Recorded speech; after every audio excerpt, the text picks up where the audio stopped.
As the sun rises over Nguim, life awakens with a rhythm as old as time itself. Each soul in this village plays a part in the intricate dance of existence, guided by the hand of destiny and the blessings of the earth. This land and its people thrive under our care and the blessings of the earth. In the midst of the village's hustle and bustle, Sambila and his family carve out a moment of tranquility, finding solace in their faith amidst the cacophony of daily life. But not all see the harmony in Sambila's way of life. And soon, murmurs of discontent report through the village like a gathering storm.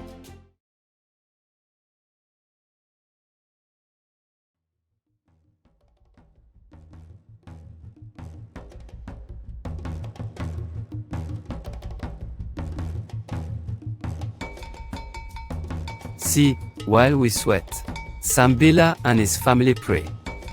Work and faith. He balances both, but some don't see it that way. Mfumo, why does Sambila not toil as we do? His absences.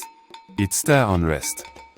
Sambila serves in his own way, but I hear your concerns. Let us speak with him.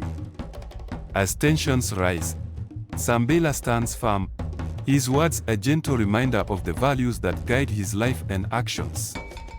Brothers, sisters, life is more than our labors. I serve, as we all do, in varied ways. As you know, the Bible tells us in the book of Ecclesiastes 3 verse 1, that there is a time for everything, and a season for every activity under the heavens. So you see, we also need to take time to pray. As tensions rise, Sambila stands firm, his words a gentle reminder of the values that guide his life and actions. Your ways disrupt our harmony. Yes, your ways disrupt our harmony. Yes, you are a disruptor. Yes, you disrupt our peace. Amidst the growing unrest, Nkento, Sambila's wife, ever the voice of reason, confronts her husband with the harsh reality of their situation. Sambila, the village stars. Your faith, while noble, brings us into hardship. Our provision lies not only in our work but in our faith. God will sustain us. Despite the pressure to conform, Sambila remains steadfast, his resolve unshaken even in the face of condemnation.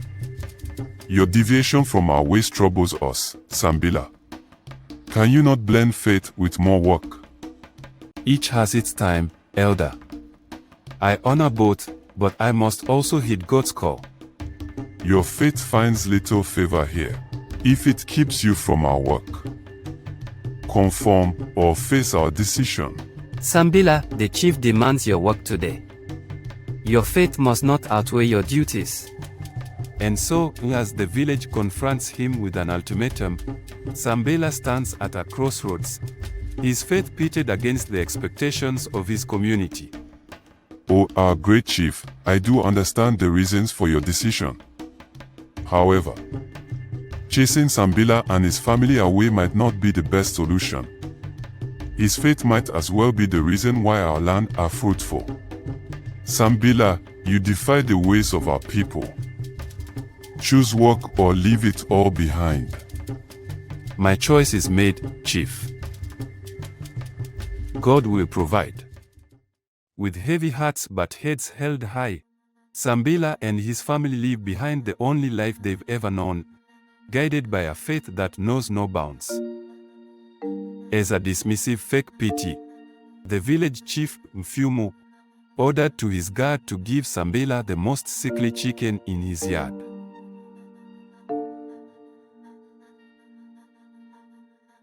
Outside the village, Sambila's family sets up a humble tent.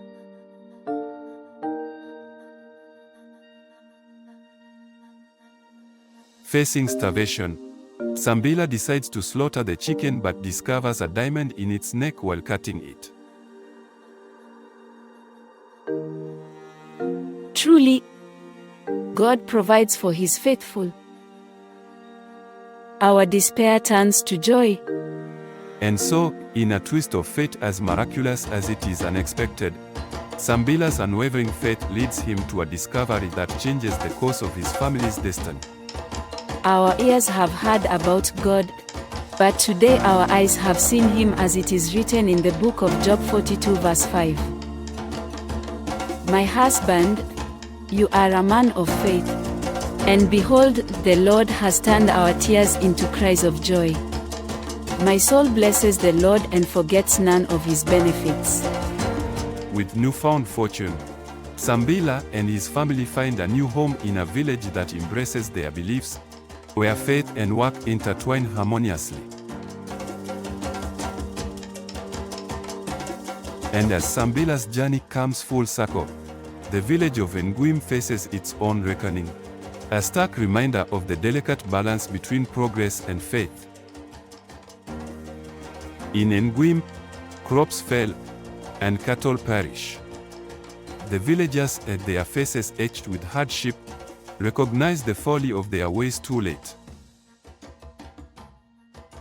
The village drove out Sambila and his family by giving them a sick chicken, but despite all this, his God turned the harm done to him and his family into a blessing for them. As stated in the book of Romans 8 verse 28, and we know that in all things God works for the good of those who love him, who have been called according to his purpose. Sambila was a blessing to the village, but we did not understand this until much later. And here is all the calamity that befell the village after his departure. Ecclesiastes 3 verse 1 says that there is a time for everything, a time for every activity under the heavens. So we must also make time for God despite our many occupations, because man does not live on bread alone, but on every word that comes from the mouth of the eternal God. In the tapestry of life, faith and work are but threads, each weaving its own story of abundance and adversity.